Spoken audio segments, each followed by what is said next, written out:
I'm Nancy Leader on the Zeta Report.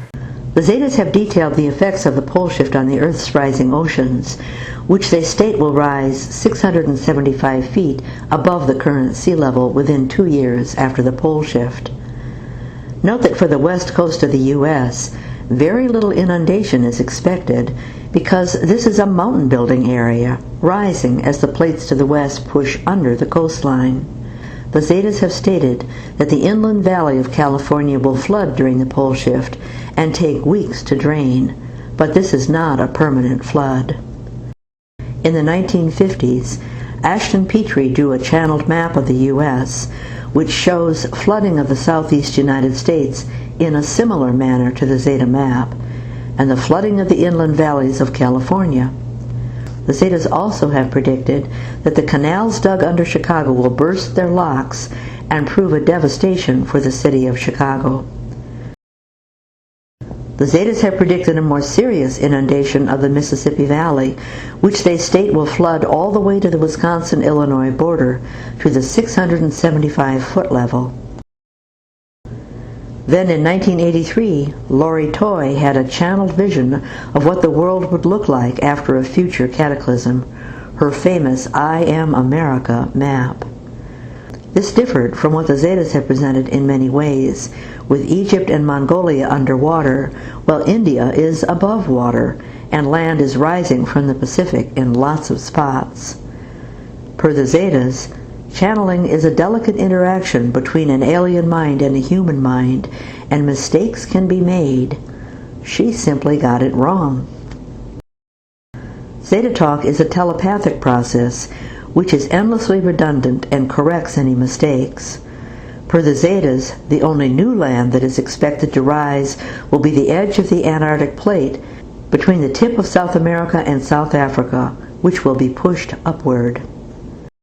Gordon Michael Scallion came forth a few years later with his famous future map, which seems to take the Toye map further in sinking lands below the waves.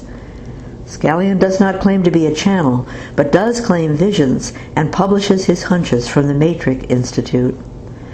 Per the Zetas, the Toye map got so much attention on NBC, Fox News, and the Art Bell Show that her depictions of the coming new geography implanted itself in the public mind, the collective conscious, and this influenced what Scallion perceived.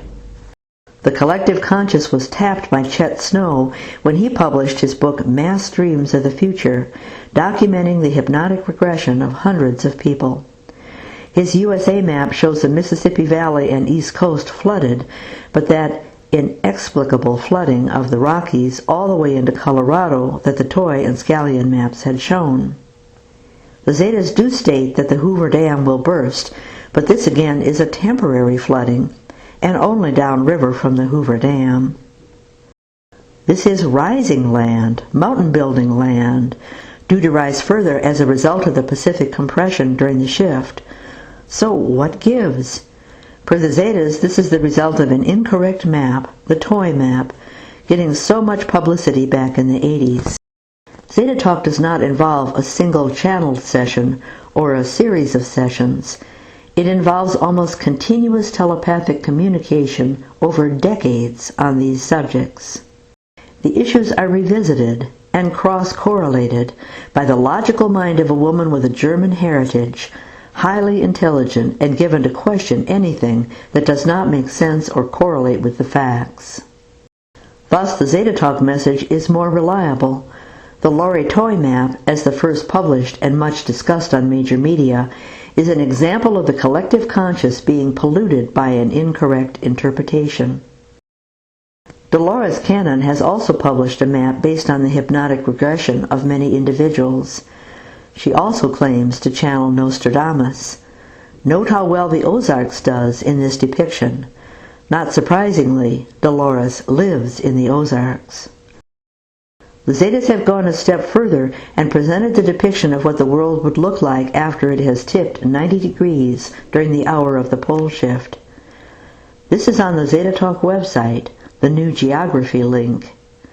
You can snip away the white and red portions and tape it all together into a tiny globe, about the size of a golf ball.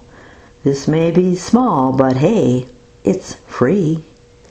Until next time on the Zeta Report, this is Nancy Leader.